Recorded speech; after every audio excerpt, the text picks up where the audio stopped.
rakyat di Malaysia dikejutkan dengan satu kenyataan daripada perwakilan PAS yang mengatakan, iaitu Datuk Hassan Mahmud yang mengatakan membawa hadis hukuman bunuh jika didapati ada di antara ahli yang cuba memecah belahkan keutuhan parti dan perpaduan dan sebagainya. Adakah ini merupakan satu cara PAS dalam menguasai politik, ataupun ia ada juga dikatakan bahawa ia seolah-olah satu ancaman terhadap demokrasi di Malaysia? Komen YB bagaimana? Kalau orang tanya saya, sejujurnya, kenapa saya tinggalkan PAS? Saya lama dengan PAS. Orang-orang kata yang Rozmi pun kata tadi, sejak jadi ketua muda PAS.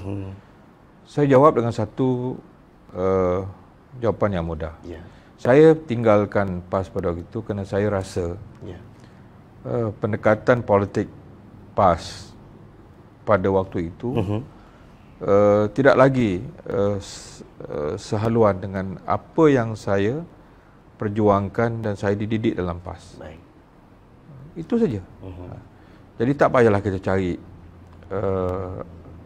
ayat-ayat Quran, dalil-dalil, macam yang berhormat Hassan Mahmud ni pun sebaya dengan saya, sama-sama ketua muda PAS juga dulu ya. Jadi tapi taklah sampai kita usrah dulu. Ada pula yang boleh katakan kita boleh bunuh orang. Kalau kita tidak, yalah, kalau dulu itu biasalah, dulu pada waktu kita sembahyang 2 imam, pada waktu itu tak boleh makan sembelihan. Yalah, sekadar itu yang kita pernah alami. Tapi kalau bunuh ni, perlu dibunuh ini dah ekstrim ya. Sebab itu saya lihat perlu kepada pengawalan. Dan saya juga mendengar ucapan tak silap daripada Muslimat PAS.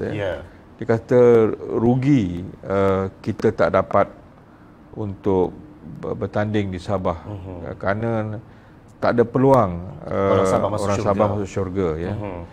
Jadi kalau itulah mantiknya, yang kalau tak ada PAS, pengundi yang lain tu masuk neraka lah. Jadi bila pergi kepada dimensi itu, itu maknanya dah pergi pada pemikiran takfiri. Dan inilah yang menjahanamkan saudara-saudara kita di Timur Tengah, ya. Atau beberapa isu, ya, mereka berbunuhan sama sendiri, hancur sebuah negara seperti Yaman, Syria dan seumpamanya, menjadi pelarian jutaan, ya, hilang rumah tangga, hilang rumah kediaman dan seumpamanya. Saya harap perkara ini ya dapat diberikan perhatian oleh pihak keselamatan. Jangan anggap ucapan itu dalam muktamar PAS kerana mereka dalam kerajaan pada hari ini, perkara itu tidak diambil kisah. Kesan jangka panjang daripada pemikiran ini sekiranya tidak dibendung, akan menjadi suatu ancaman baru di Malaysia besok. Sebagaimana ia telah berlaku di negara Arab yang akhirnya berbunuh sama sendiri. Saya sekadar bercakap tentang perkara itu kerana saya pernah dengan PAS, bukan sehari setahun ya, hampir 40 tahun ya, dengan kawan-kawan yang lain ya. Tidak sebegitu kami diajar dulu, tapi sekarang ini semakin ekstrim ya, dan semakin jadi agama digunakan dalam hujah yang mudah-mudah saja begitu ya. Jadi saya harap ini, saya harap negara, Majlis Keselamatan Negara kena lihat ucapan-ucapan seperti ini yang kesannya besok sangat besar kepada negara kita. Baik, itu komen daripada Datuk Seri. Baik, kalau ada soalan lagi daripada Bet? Ada soalan lagi ya? Buat sekarang ni kita masih menanti lagi kalau ada. Baik, Datuk Seri, kalau kita lihat sebelum ini Timbalan Presiden PAS Tuan Ibrahim Tuan Man memberi kenyataan walaupun PAS tiada kerusi untuk PRN Sabah, tetapi 2,000 jentera PRN daripada PAS akan memberi sokongan dan juga menguatkan jentera pilihan raya di sana. Apa pandangan YB di situ walaupun tak ada kerusi? Baguslah. Tak payahlah guna ayat-ayat ataupun nanas yang lain ya. Itu politik ya. Jadi kalau nak tolong, tolonglah. Kamu PAS ada 2,000 lebih parti mana dia nak sokong, dia sokonglah kan. Tapi bagi saya, alhamdulillah atas beberapa isu itu, saya harap akan ada ahli-ahli PAS di Sabah yang melihat tentang perkara itu, akan dapat memberikan undi mereka pada kawan-kawan kita. Mereka ni pun bukan semuanya termasuk dalam kategori walaun itu ya. Ramai yang berfikir, ramai yang tidak, ramai yang masih rasional ya. Jadi saya harap gunakan mandat itu untuk kita memberikan satu keutuhan kepada parti warisan. Saya harap ada kawan-kawan daripada PAS di Sabah secara rasional dapat memberikan, kerana warisan bagi saya penting untuk memimpin Sabah.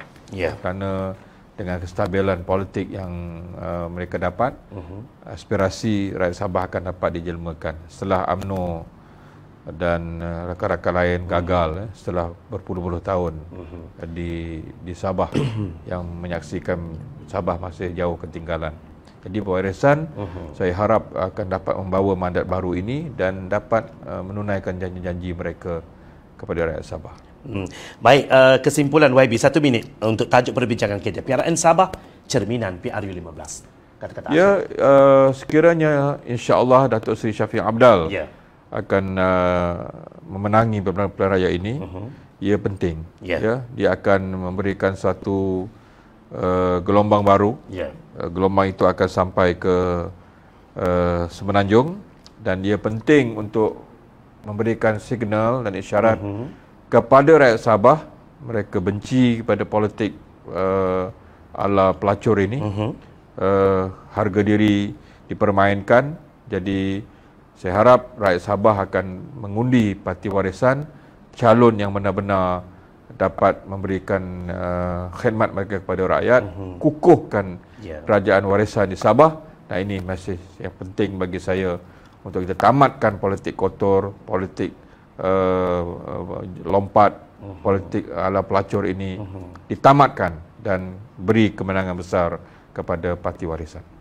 Baik, itu dia perbincangan kita untuk malam ini. PRN Sabah cerminan PRU15. Kepada rakyat Sabah, gunakan hak anda untuk memilih dengan tepat calon yang akan membela nasib anda dan generasi akan datang. Itu merupakan di antara tanggungjawab yang cukup besar untuk anda. Jadi pilihlah yang terbaik. Kami di Semenanjung mendoakan semoga ada sinar untuk anda sekiranya insya-Allah warisan memenangi pilihan raya negeri pada kali ini.